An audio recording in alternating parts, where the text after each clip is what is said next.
Hey guys, welcome back to Chris and Retro. Today we're going to do a special event revitalizing a program that I did when I first started the show. I was initially started doing signature moments, which were intended to be a much smaller version where I was going to do home recordings. And at the time I was in a studio. Um, to get the show going, I needed to do more volume in the studio. It wasn't just I wasn't at a stage where I could do the volume in the studio. So I got rid of signature moments and just made it part of the regular show. We're now going to revitalize that and reimagine it, as they say. Sam and I have decided to kind of walk through our journey a little bit. As I mention her all the time, we now have the opportunity to talk a little bit more with you guys, the two of us. And so we're going to bring back signature moments for you guys to connect with us and some of the things that we're currently going through. And just let us know what you think of it. With that, we'll get started with our first signature moment.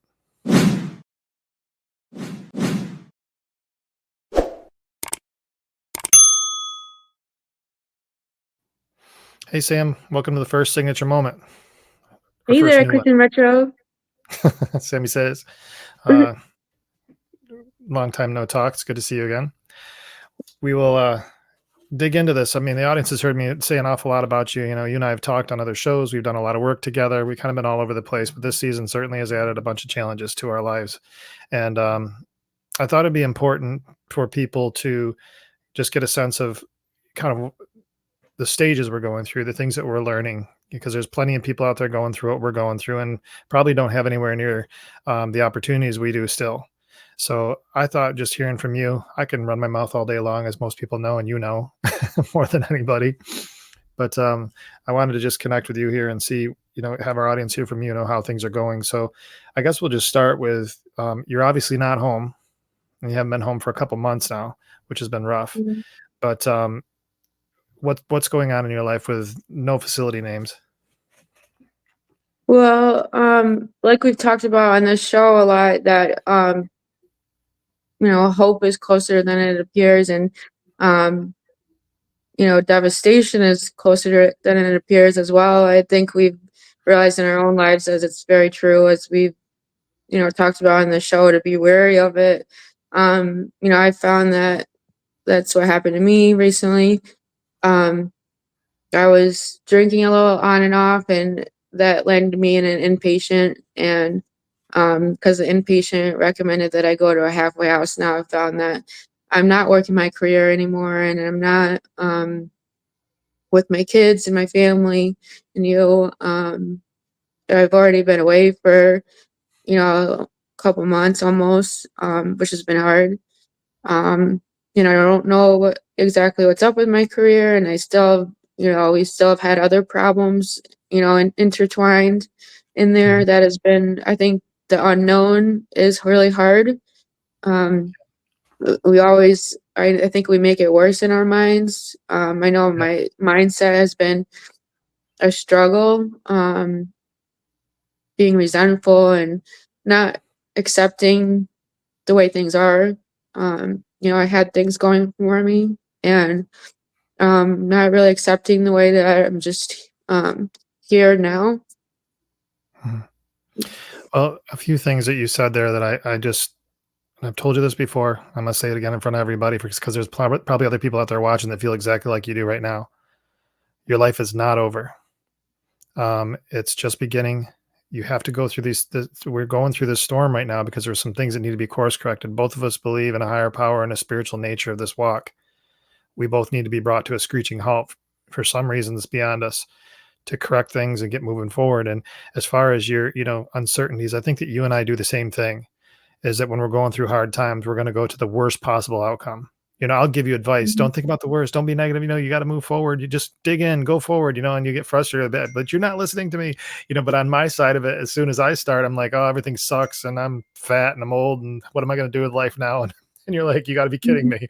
The thing that I love about you is you'll call out my hypocrisy more than everybody else because you are not afraid of me. Um, but that helps. So I hear what you're saying. And the thing is, what I want the audience and the whole world to know, and I've been screaming it from the mountaintops. You have tremendous value. One of the most remarkable human beings I've ever met in my life, and I love you, and I'm thankful that you're the mother of my child. And for that, I want you to know that to be true. But at the same time, I understand why you're feeling like you're feeling because it's scary where you're at. There's a lot of uncertainty. What are, I guess, some of the biggest hurdles right now. It sounds to me like one of the things that you've been talking a lot about lately is the fact that you were one program, kind of forced your hand to go in this other program. What are some of the hurdles with that you've been running into? Um, some of the hurdles with this other Like, program. no, just like some of the challenges that you're facing, and that because I would imagine that from if I'm sitting in your shoes, and I have sat in your shoes. I'm in your shoes right now in a little different angle. Not as bad as your situation, but I'm feeling some of it. I've been actually in your shoes before, and I'm just curious like when you get up, it's a daily struggle, I would imagine. What are some of the Yeah. things that you struggle with?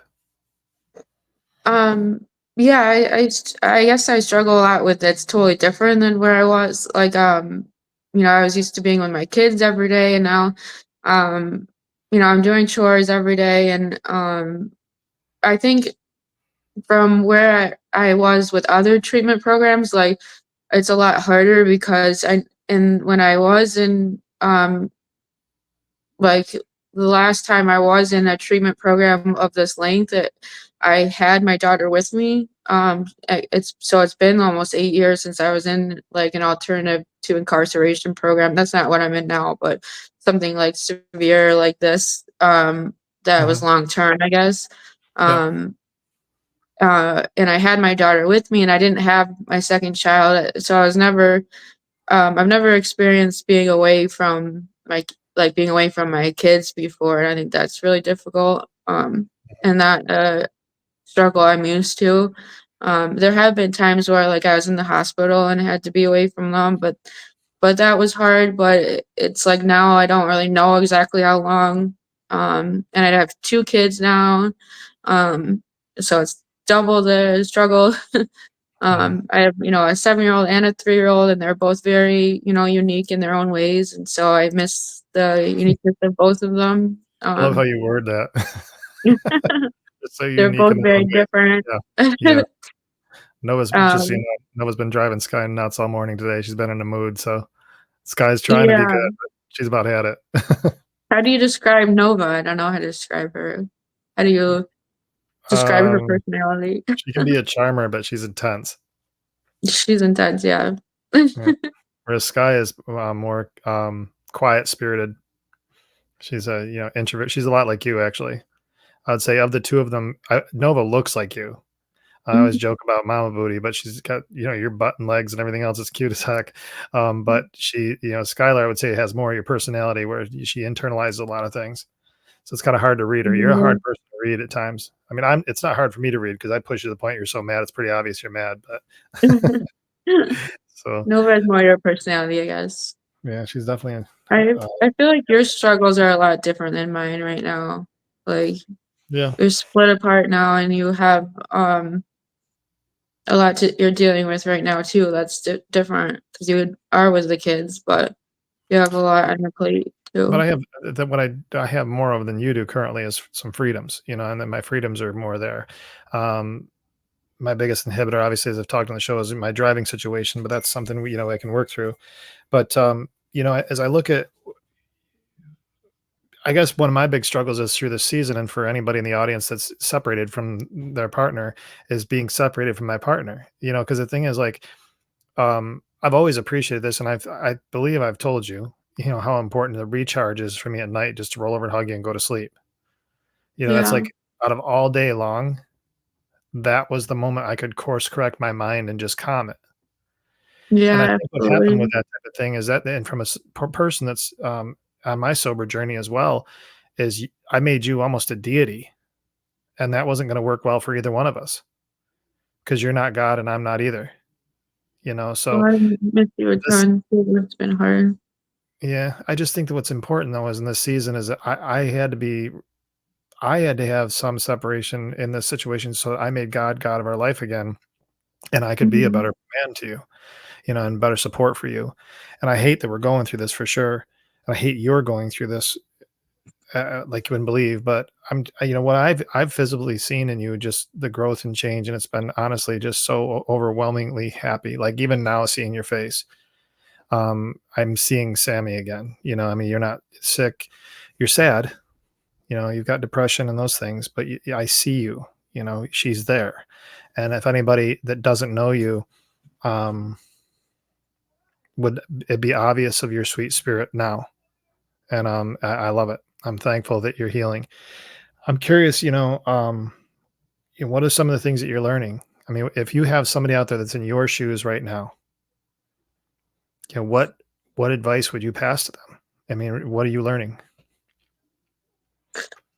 Um, I'm learning that mindset is a huge part of your life and acceptance and um not to really fill your life with worry. Um, like if you put down your problem in your life and what caused the problem and what are all the solutions to your problem and what is the best solution to your problem, you'll realize that there's not a lot of room for worry. Like you, it kind of realize helps you accept how what it is. Um, like I can't if I put all those things down, it just leads me to acceptance and whatever I can change is my mindset about it. And so that helps me to focus more on um, what can work on, um, you know, um, reflection and trying to never come back here again because that I do believe every time like it gets worse. Even now, like I'm not a big drinker and my drugs of choice are really heroin and coke and it's not even what I was using. I haven't really used that. I even stopped using IV years ago and um because I can't even get high anymore like that. And um but even with just using alcohol, even though I haven't really used drink It wasn't. It wasn't a excessively. long. It wasn't a long time. It was just a short period of time. I feel like it was a replacement, and it's like your life Mhm, has had these random replacements. It's like, okay, you're not doing this. You're going to do this. You're not going to do this. And I know a lot of people in addiction do the same thing. I think that what's going to be important for, in just my opinion, I feel like you're replacing the substances with something of substance. So, mhm, there's still going to be that hole there. You're still going to have all that trauma. It's all still has to be dealt with some way. But now you're being faced with it and have to deal with it. I think your motivation now is so strong. I believe that you're gonna get through this, and I think that, well, for one, is because I'm just seeing how things are moving in my life and moving in your life separately. And how many times have we had conversations that were kind of like, holy cow, you even did it. I think it mhm, was yesterday. You were talking about resentments. I mhm, did a show on resentments. I made a comment. We happened to be on a mutual meeting together. And mhm, I made a comment about resentments, and you sent me a message saying I just journaled about resentments, like a similar type concept, and we're being moved in two separate worlds where we're actually not even commiserating over it, and yet we're being moved in the same direction. And so this is kind of where I get a little bit of the attitude problem. Is that I've told you about how people are saying, well, you two addicts shouldn't have been together. I say screw your freaking self. Because the thing is mhm, nobody knows me like you know me, and I'm telling you, and honestly, nobody put up with me like you put up with me. At the same time, I know you too because I thankful I get to mhm, know you. And one of the things I think that we need to recognize is dealing with that issue of it's been coming up a lot lately where I keep hearing people not even related to our situation. Well, two addicts together can't make it. I was at a meeting one time when he was 25 years. He's like, there's only room in a house for one addict. I'm like, so that means that the other person, so that the other, if you're another addict, if you're the second addict in the house, then all of a sudden you're less than anybody else, like any other option of a person to be with. That makes no sense to me. mhm, You know what I mean? So I guess I'm on a little bit of a rant here because you're on the show now. I've been talking so much about you, but because you are my cool, my crazy, my laid back in the front seat, mhm. that song that I did a TikTok for. I just have so much love for you, and I cherish you, and I want you well. I guess what I would like us to do is just maybe some advice that you'd have as you're because I can't speak for what you're feeling right now. You've been an encouragement to me, believe it or not, even where you're at. But I'm just curious, what is your mindset in terms of you talk about mindset being so important. What are you doing now that you didn't do before to gather tools that replace those substances that you've been using to replace the last substance to deal with your trauma?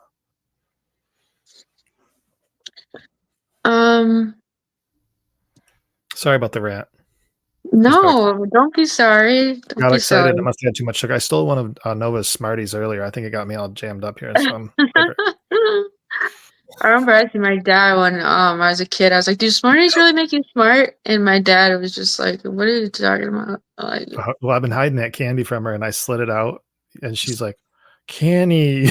She was so excited. So I just took one as a Daddy. tax. But anyway, so your tools. I'm sorry, the tools that Um, you're learning because your I mine was a party. Mine was unaddressed depression and anxiety, old school thinking on it. And I just partied and it turned into a chemical addiction that was dealing with other things that I didn't really have identified. You are definitely trauma based. I mean, you've gone through some horrible freaking things. So now that you're clean and sober, what tools are you learning now to make sure you never go back? I think it having supports is very important, and working the steps, which I'm still working on, and I think that's something I haven't done in the past. Um, so and working with a sponsor so you can give back in the program. I know it's corny, but not you can't keep what you have without giving back. Um, Mhm. It's I not think corny. that's a It's really actually foundational. um, and so I think it's something that really helps us is being able to help others and see that we learn so much more from teaching than from just gaining knowledge from someone else who providing the knowledge to us. I think that's one thing. And I mean, how many times do we want to do this to ourselves? I think um you know I think I want to be done with the pain. It's been really painful. um I don't know, I think that's been huge for me this time around. In that even though I was just drinking on and off for a short period of time, I still ended up in a worse situation than like in a severe um what do you call it? Severe um Medical event or yeah, recovery or okay. Um so I think it's really important to be resilient and know that you're not safe from relapse. You're not safe ever. yeah, Um I think we don't I don't at least I've observed with you and I know for me is that we never look at the total consequence of that one compromise. We never look at the total Mhm. like how this could play out. Play the tape. Like how many old school guys say play the tape. I never really do play the tape. It's like, well, it's just a minute. Yeah, I'm just doing it now. Boy, you and I deserve it. Mhm. We've had so much going on. Let's just go out. And it would just always turn in, and those it never turned into the sweet moments that you and I have. There's nothing about that that ever really played out well for our lives. And I think that the longer term thinking is beneficial in terms of putting up curbs so you don't go back, but it also has to be tempered a little bit because what you have to learn today, you have to learn today. Right Yeah. now you've got a very short window because too much is just going to be overwhelming and you could go right back anyway. You've Yeah. shared this sentiment before, and I'm going to share something real quick here with the audience if I can do it. If I hopefully I don't lose you. You had a article that you wrote that was in posted. Um, okay, so this is it. It's called Weeping Reflections, and this was something that Sam had posted in RIT City Art Center, and this was the RIT student did this mirror image and of her crying in this mirror. And the story she wrote actually was in a long-term hospitalization. Is this the idea was to reflect on what had happened to her and what she'd done to herself. And if you want to find this, it's on christopherpridmore.com or chrisinretro.com. And under iBlock Chronicles blog, you'll find Sam's post. But in there, she's also rewritten this now. And Sam, I'm just going to read the first line that you had here, but it says, "Here we go again, you and me, no one near. What are we to do? How do we keep ending up together this way?" And you wrote this actually in rehab before you got here. You started uh, working on that again, and it's pretty powerful self-reflection. How do we keep ending up here? And Yeah, so I think that if what I've seen consistently with you is just a different context in terms of how you're looking at it, and you seem to be learning to love yourself more, yeah, which is good because up till this point in time, you haven't really seen that value, and a lot of that's been taken from you by other people, putting faith in the wrong people, putting faith in me, honestly, because I'll let you down. I feel like that's one thing I always do is I put too much faith, too much credence in you having to be everything right, for me to be okay. mhm, And you're human. That's just honestly not even fair to do. yeah, yeah. I think it's important not to have um any expectations of other people around us. Not be like not because they don't have extreme value in our lives, but then putting expectations on them leaves us to be disappointed in them when they um maybe make a mistake, or which is human, you know. Um Yeah. Yeah, I mean, that's the thing is like I do believe in certain expectations, promises kept or promises made. You make a promise, keep the promise. It shows your credibility that you'll deliver on something you've committed to somebody. And I oh believe that yeah, for everybody, absolutely. not even just in relationships. I think that my willingness to make a promise in the first place is one thing. I'm willing to put my toe on the line. The second thing is actually keep that promise. Says I was serious. I meant it.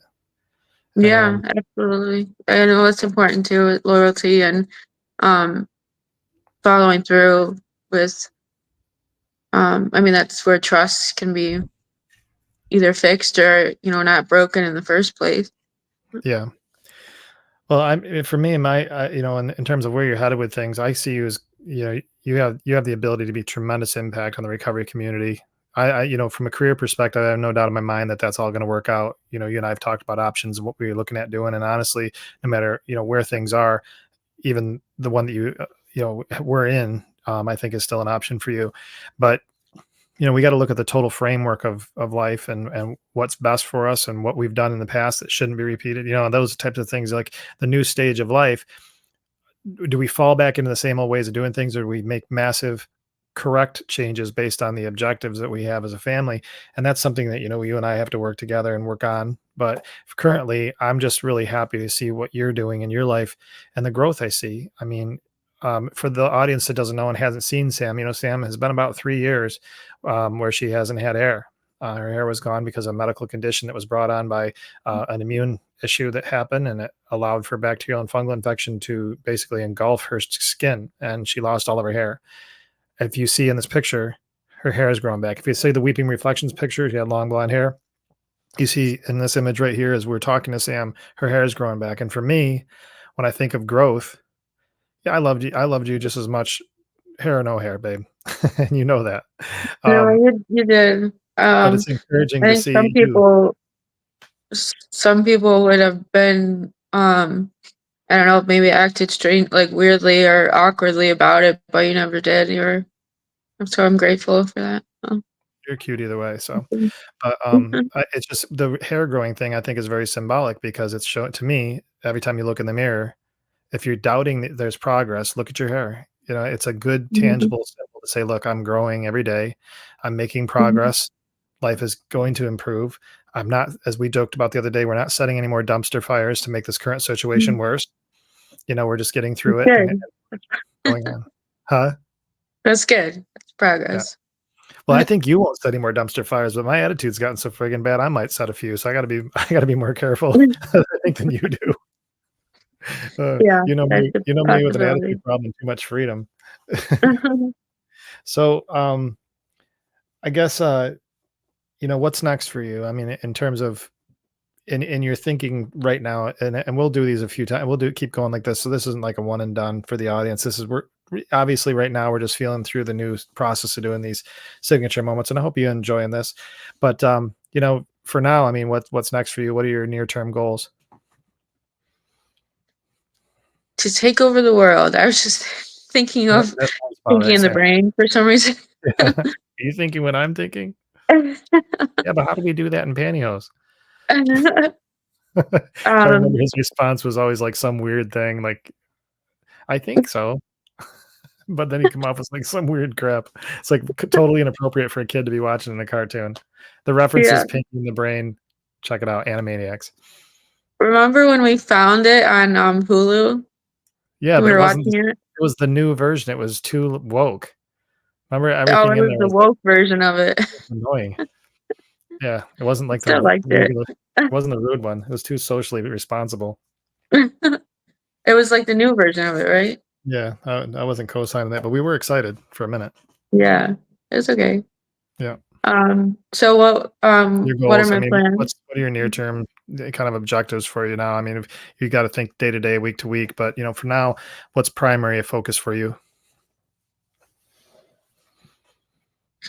I think setting expectations for myself, um like even though I'm not where I want to be, and like I was doing really well in my career. I was selling a lot of houses and I felt really confident about that and I loved it. And I finally had something I was really proud of as far as a job and a career, and I wanted to do that for the rest of my life, and um I'm still, hoping I can do that. I mean, maybe that's still in the cards. So I'm still kind of doing some work with that, with my dad, as far as just doing what I can from here, like helping him with social media stuff. And I will get more freedom here in the next couple of weeks. So I think I feel like what? sorry, that career thing is something I want to bring up too. When you're, I'm sorry, I didn't mean to cut you off. No, no, you're good. Um, Go ahead. I think that people look at jobs. I've heard this over and over again when I was working with in the treatment industry, treatment work. Um, People do this over and over again. They go too far ahead, and I think that the career is Mhm, perfect for you. Wrong timing, because you weren't ready to mhm, have money and freedom like that. And I mean, from week one, you were tripping up, and it wasn't a big deal, but it was small compromises. And mhm, then those small compromises turned into bigger compromises, and then those turned into real problems. And I think that fortifying what you do with more unaccountability, because that job is very unaccountable. It's really what mhm. you make of it. I think that for all of us as addicts, our ability to manage our lives when nobody's looking equally this at the same as we do when people are is really important for our success. And that Yeah. sometimes you can take on no accountability with good income, and that can be a real problem. Mhm. But, Yeah. those are all things, and and for you, with some of the history, your life and how some of the trauma you've gone through, boundaries or struggle, I mean, there's just a lot that you're going through and a lot that you have to work on for sure. I mean, and I'm not taking your inventory. I've got a ton I got to work on too, and that's certainly been exposed through this whole thing. Yeah. Yeah. But anyway, well, you want to do this again with these guys at some point with Yeah. our audience? You want to sit down, yap about our problems with them? Yeah, sure. Hopefully Sound it'll like you're help. gonna get sound like you're getting kicked out of the room there. Over Was here? was yeah, did somebody come in and, like, ask you to there was, like, your screen froze for a minute, and, like, it was like somebody was talking to you. No, maybe I just froze. Oh, gotcha. Alright, well, is there anything that you wanna leave the audience with, for today? Any words of wisdom until we come back on again? Um, uh, I don't know, just be on your toes, I guess. Meaning? Meaning be on the balls of your feet, like in a forward acting way, I think, Okay. um, to be prepared for, not anything that might come at you in life. So are you faster on your balls of your feet in tennis or on your heels? The balls. Yeah. Yeah. You're more agile. Deal with a lot Yeah. more coming at you. How fast Yeah. was your serve? Well, over 100 miles an hour, Yeah, yes. she had a serve of over 100 miles an hour, so you better be on the balls of your feet with something flying at you that fast, so that's kind of what life has become, I guess, some days. But anyway, so you're gonna stay out of trouble? Oh, I sure hope so. Alright, cool. Well, guys, between now and the next time we talk and the next signature moment we do, I'm gonna do every single thing I can do to stay out of trouble, and I hope you do too. Thanks for tuning in.